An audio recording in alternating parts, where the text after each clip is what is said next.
I want to take you through something quite funny that happened in a very important game of cricket the other day. It's the sort of thing that should be slapped up on social media for hits. In fact, when Andrew Donaldson put it up, he got 340,000 views. Which for something in a first round match between Ireland and Namibia where there wasn't a great catch or a huge six is pretty extraordinary. Southwest Africa played as a domestic team within South African domestic cricket for a long time, and in 1990 they became Namibia. By 2001 they were good enough to have qualified to play in the 2003 ODI World Cup. They lost all of their matches, losing by 171 runs to Pakistan, 181 to India and 246 runs to Australia. When they were dismissed for only 45, Glenn McGrath took 7 for 15. Their next ODI was 16 years later, which I think tells you what happened next. They essentially went back to domestic cricket in South Africa and didn't really go anywhere. They kept trying to qualify, but got stuck. In South African domestic cricket, they really struggled. In the first class game, they went nowhere for a long time, before coming second in their last season. In List A cricket, they again got it all together in the last couple of years with a second and a fifth finish. And they haven't played in the T20 for a while. But it was quite clear that they were putting something quite good together. Namibia is a really interesting side in that their talent really doesn't come from their top order as much as it does from their middle order. They've never been able to bring in a superstar from another nation. Most of their players are good quality, safe pair of hand players. In fact, their success really comes from the fact that they just don't really do anything wrong. They're just an incredible low mistake team. And they do all the little things very right. As I mentioned in another video, they have an astonishing amount of left arm seam bowlers. And it was of course one of those Ruben Trumpelman who completely destroyed Scotland. But for me, Namibia is really more about the fundamentals, the one percenters, whatever you want to call it, because this is a team that plays a unit. For instance, it's really common to see two of their players up at the stumps for a throw.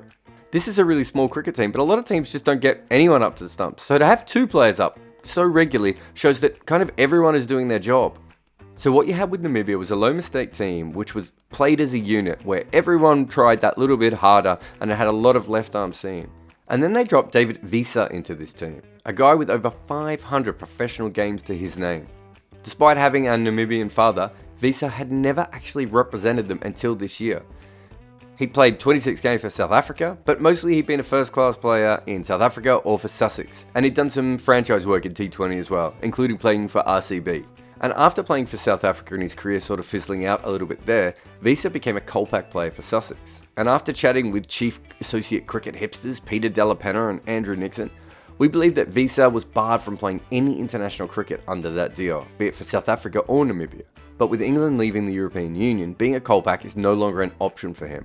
While playing for Namibia might not pay much, him smacking some sixes and bowling death balls in a World Cup might help his price in any T20 competitions around the world. And while Wiese is not a famous name, he's certainly no ordinary cricketer. In fact, there are very few like him around, and over the last couple of years, I think he's even got better. Put it this way, there are 34 bowlers in the world with more than 75 wickets in the last 3 years in T20, and 66 batters with more than 1,500 runs. That basically means these are the top 100 T20 performers around the world in terms of basic numbers. Wiese just slips into both lists right at the end. But just appearing on them is actually something quite amazing in itself. For this section here, I was going to show you all the all-rounders on this list and see how Wiese compared to them when it looks at batting strike rate and economy with the ball. But the thing is, I didn't find many. In fact, I only found 4 all-rounders on this list. Mohamed Nabi, Dan Christian, Andre Russell and David Wiese. Moeen Ali is not on this list, Dwayne Bravo is not on this list, Sunil Narine is not on this list, Chris Morris is not on this list. There's a lot of talented all-rounders that are not here. I think that tells you what an incredible player David Wiese is. He may not be as good a player as Mohamed Nabi or Andre Russell, but in terms of utility and what he actually gives you in batting and bowling, he's just really good. And he's not just a normal middle overs bowler as well, he bowls at the death. He's not a star there, but he takes a wicket every 12 balls and he's a calming influence. And that's why Namibia got him to bowl there against Ireland in what was an incredibly important game. You often hear commentators talk about the pressure associates are under when they get to the top level. But really the biggest pressure for any associate cricketer is really the games at the lower level that you've probably never seen, or the games at the top level where they're actually playing for something bigger. Despite the fact that Namibia are currently ahead of India in the points table, they're not very likely to make the next level of this tournament. The really important thing for them was getting to this second round, especially as we haven't seen them at a major global tournament since 2003. By beating Ireland, they would energise cricket in their country, fans, administration, government, sponsorship, exposure, all those great things. And they bowled really well against Ireland. But of course, a couple of big hits from Ireland at the end could have changed everything. But Wiese came on at the death and he bowled really well. And then all he had to do was finish off this last ball of the innings. Ireland already had a below par total. It was just about making sure they got as few runs as humanly possible. Wiese went full and wide with a Yorker to Simi Singh, who tries to scoop it and ends up going kind of nowhere at all. Ireland try and steal a run and Wiese tries to stop them. If Wiese hits, Ireland don't get a run at all off this ball. But he misses very badly, and the keeper can't stop a fairly unwieldy throw. So Craig Young, who has run past the stumps, sees an opportunity for another run and takes off. Simi has to run back onto the pitch, having already thought the innings was over, meaning that at this point Young is almost lapping him. That's never not funny. Then Simi stops again as the throw is in the air after completing the second run. But Young is having absolutely none of that, and he just continues to run, meaning at one stage at the striker's end there is the ball and two Ireland batters. Zane Green, the wicketkeeper, could have actually tried to run out someone at that end, and then he decides he's going to throw it at the other end. And now Simi is chasing the ball down the pitch. It should be the easiest run out of all time, but of course, it's not.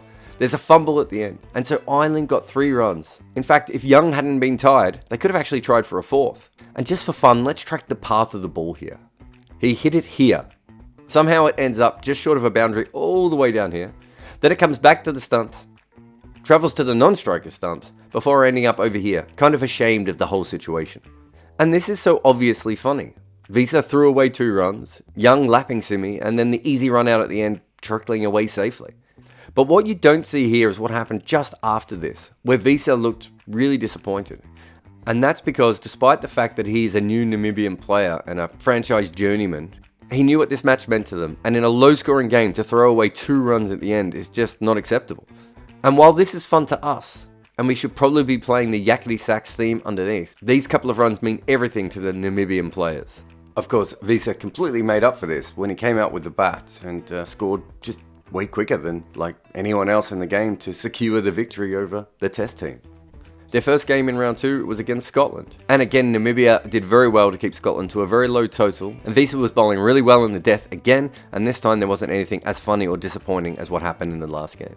But Namibia did make more mistakes than usual when they were batting. They got themselves right behind the rate, lost a couple of wickets, and Scotland started to creep back into the game. That was when Wiese came into the crease and smacked around a couple with his fellow middle overs enforcer JJ Smith, meaning that Namibia won the game.